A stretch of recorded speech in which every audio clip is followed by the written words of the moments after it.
Hi, I'm Raj Kumar, President and Editor-in-Chief of Devex. We're here again during UNGA Week at the UHC Pavilion. Lots of activity going on around us. It's been a long day with lots of exciting leaders here.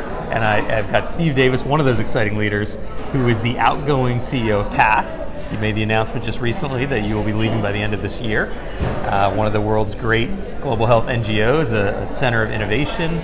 And you've had this incredible career before you even landed at PATH, where you were Director of Social Innovation at McKinsey. You ran a major global media organization, Corbis, and you started out your life as a lawyer at an international law firm. So you've done all this stuff, and I want to just get a moment with you to hear kind of where you think we are in the global health world today, how you frame it all up, what lessons you might have for our community here at Devex.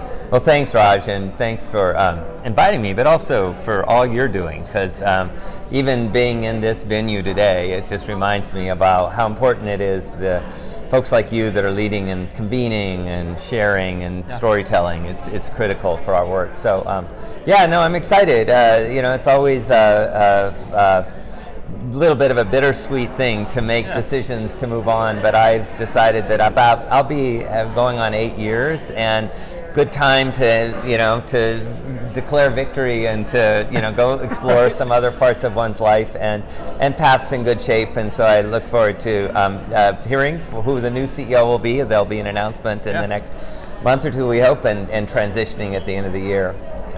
It's a very interesting time to be in New York at this moment, where so many great things are happening, and I have to say that despite sort of the noise and the bureaucracy and the security lines and the sort of didn't we already have this deja vu moment conversation, there's a bit of that, but I think overall the trend lines are much better than the headlines. That we're making progress on adapting technologies, we're making progress on key indicators around maternal child health, etc. Certainly there's setbacks in some areas. We've had a setback in malaria over the last couple of years, but the world community is reconvened to say, how do we go out and tackle high burden countries? So I feel very positive overall about the global health sector. Yeah. You've been in, how many years now have you been at PATH? About 8. About 8, so you've been through Ebola crises, now 2 of those, I think, in your 8-year term. You're all over the world when there are vaccine conferences, when there are conferences around the vertical funds, Global Fund and Gavi. When you look at the international kind of architecture for global health and how it's shifted in those 8 years that you've been there, what do you think of it? Where do you think we're kind of fit for purpose for the SDGs today? Are we set up the way we want to be set up, or do you have some big picture things you'd like to see different about the global health structure that exists today? Yeah, and it's a complex question, obviously. I think there's just a huge amount of smart people, and increasingly smart people, more and more, and the smartest are people in the countries we are focused on and working to come together to solve a lot of the big health problems. And I think about this not only through the health lens, but more broad integrated development lens. I'm quite encouraged by the amount of multi-sectoral players that are working at the national, local, and global level. The architecture is complicated. I think that we have seen some great progress made through multilateral institutions. I'm a little worried that I've been advocating and supporting of the replenishments, but I think we have to be smart about how far we go in that mechanism. That a lot of work still gets done. It's an expensive mechanism in terms of the layers of Geneva-based leadership, and it's also a mechanism that has a lot of constraints on how flexible and adaptive it is.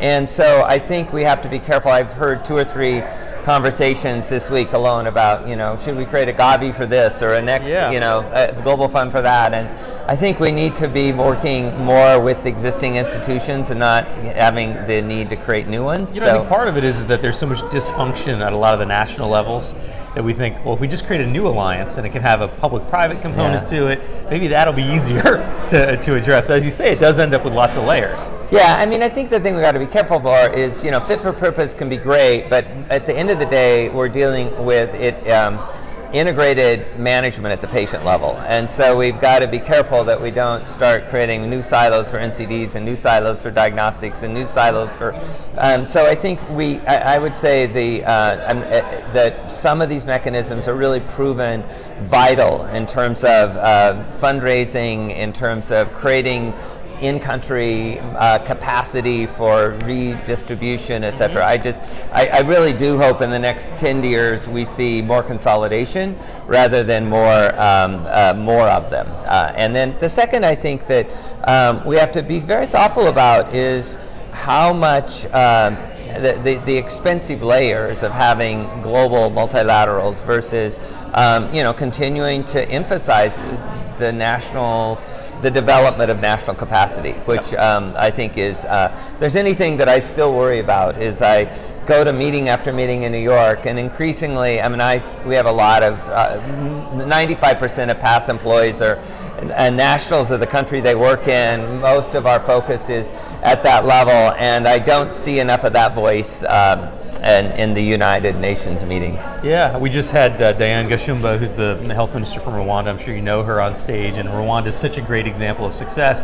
People keep coming back to just a few countries, they get named over and over, and often when you ask them what is it, it's really pretty basic things at the country level that we have to invest in. I do want to get your take, because I think PATH is the largest partner of the Gates Foundation. Most of the instruments you talked about have major government backing and Gates. Gates is ubiquitous. There's a wave of new philanthropy coming in. I talk about this in my book. A lot of it hasn't really materialized yet.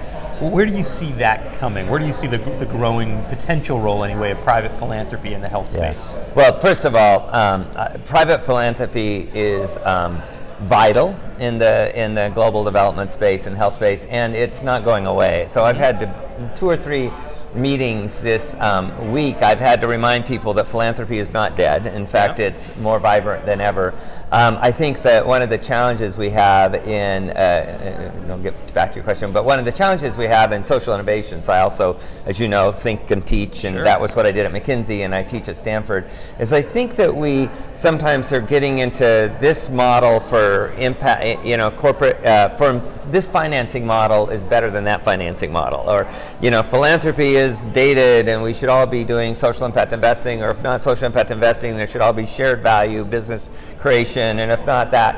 And there's been somewhat of an emerging hierarchy about and I'm like, no, wait a minute, these are all purposeful, they're all good instruments, and need to be managed more as a portfolio of things that are applicable in many different ways. And so I would first of all make the argument that philanthropy is vital. It's one of many ways that we should be looking at financing global health and development efforts, and it's fit for purpose. I also think that there's an exciting new wave of new thinking around philanthropy. So yes, we are, apart from the large multilateral funds that get funding like Gavi and Global Fund, we're I think on a cumulative basis, the largest NGO grantee of the Gates Foundation, and have been year after year, and certainly have seen the enormous benefit of their generosity, not only in enabling us to take risks around projects that might not have had that kind of risk tolerance, and to kind of keep pushing for a new vaccine or a new diagnostic or different kind of health technology. So giving us more risk capital to do that, but also for literally seeing how to get things more sustainably driven to scale. So one of the things that I'm proud of at PATH, and I think we think of a lot, is how to not just talk about cool new objects and tools, but how to actually get them through the unsexy middle of the value chain, how to adapt them and get them through phase 2 or 3 trials, and get them through regulation and registration and uptake. This is where things usually fall apart. Exactly, right? They don't go we got to do more of that, and we've got to push. And I think philanthropy has enabled that. I am actually quite encouraged. We haven't been a recipient, but encouraged by the kind of the big bet philanthropy model, which is to start saying, let's take some things that we need to go end to end all the way on, and put some bets against that, and put some significant dollars against it. I think the downside risk of that is it can be a little bit celebrity driven, or driven by one big idea versus most change in the world happens incrementally. Most businesses or grow incrementally with constant feedback loops. So there is a risk that we're going to fall in love with the one big idea, but it's versus that kind of sexy, versus really continuing to invest hard in just the slog of advancing something forward, finding the next iteration of a tool, and I think that's going to be needed to be focused on too. I think the Gates Foundation, just quickly, they're likely to dramatically increase their own spending. Right? I think they're doing about $6 billion a year now. They may double that because of all the funding coming in from Warren Buffett and their own targets that they're trying to hit. What do you think they might do differently on that next tranche? If they double in their annual giving, do you have any thoughts for them about what you'd like to see them do with that dramatically ramped up giving?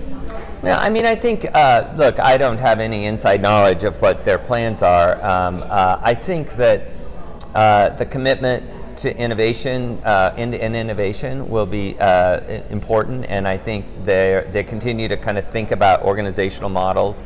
They're retooling their whole integrated delivery group right now. They're working on how to create more end-to-end approaches in malaria and some other areas, and I think that work is important, and I think it will continue to take serious funding, and I'm hoping they will continue to do that. I also think that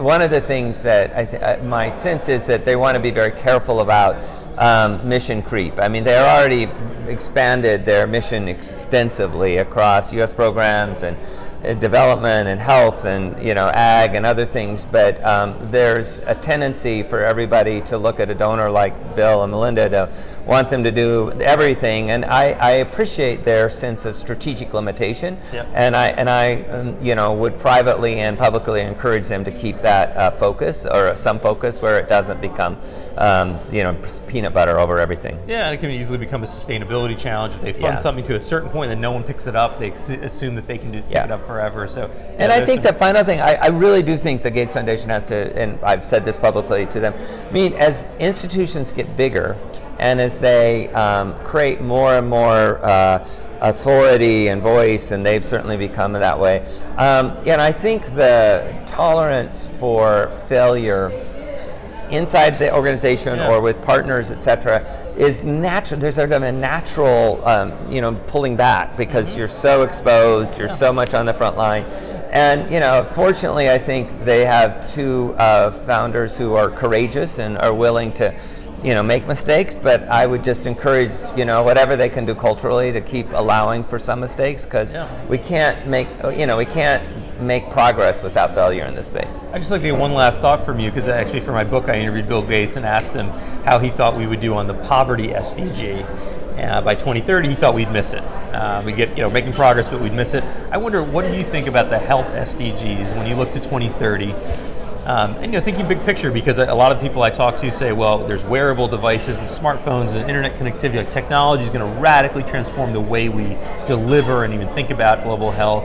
There's all this new funding coming from private sources. What does the picture look like to you as you think out to 2030? And do you think we'll actually hit these ambitious goals that exist today? I would, I'm usually the guy, and I'm working on a book about, turning outrage to optimism, and I am usually a quite optimistic person, and I wouldn't, you almost have to be to do this work in the trenches like I do. But I'm not that optimistic that we're actually going to hit the indicators. I think there will be some we do, some we don't. And I would say the good news, I think, is that we will be on a trajectory to get there. I think 10 years will happen super fast. And while I do think there's a lot of optimism around some of the new tools, I don't think we're going to see the impact on outcomes. Just in the progression of this work, to get to a full outcome on health outcome takes a lot of years to cycle through an innovation to scale, to the outputs, then to the outcome. So I think we're going to have some challenges there. I do think we're on a better trajectory in most of the health indicators than we are in many of the other SDGs, honestly. So I think, for instance, I spent Saturday working on with a bunch of people on sort of the gender SDG 5, and we're a long way from making the progress we need to make on SDG 5, and I think, and some of the others. We're going to be, we'll hit some indicators in health. So the big opportunities, right? I'm very focused on how digital and data innovation will really change the way health works over the next decade. And some of it is obvious, just getting smarter about what the facts are and actually having personalized data and more precision about where we focus is just an inevitable. Some of it's quite amazing, where you can imagine using predictive analytics to get much more efficient diagnostics and some of the cool work we're doing there. But then or drone delivery or whatever. But then some of it but even that, that all of that sounds pretty sexy. Getting it scaled up in country, right. People to learn how to adapt it, getting your policies changed, your culture adapted to a data-driven culture, your the regulations and the registration. So I'll be co-chairing this new digital health tag or commission that Tedros is set up. Right. And I think we will be looking at what are those normative issues that WHO and others have to think about in this large set of digital transformation, and that's a multi-year agenda very easily. Well, you've got a really unique perspective on this. You've been at the forefront of a lot of the big trends in this space over these last 8 years as CEO of PATH. Thank you for all you've done there, for taking a few minutes to share it with us. Congratulations on the next step. Thanks a lot, We'll be watching what you do next. Appreciate it.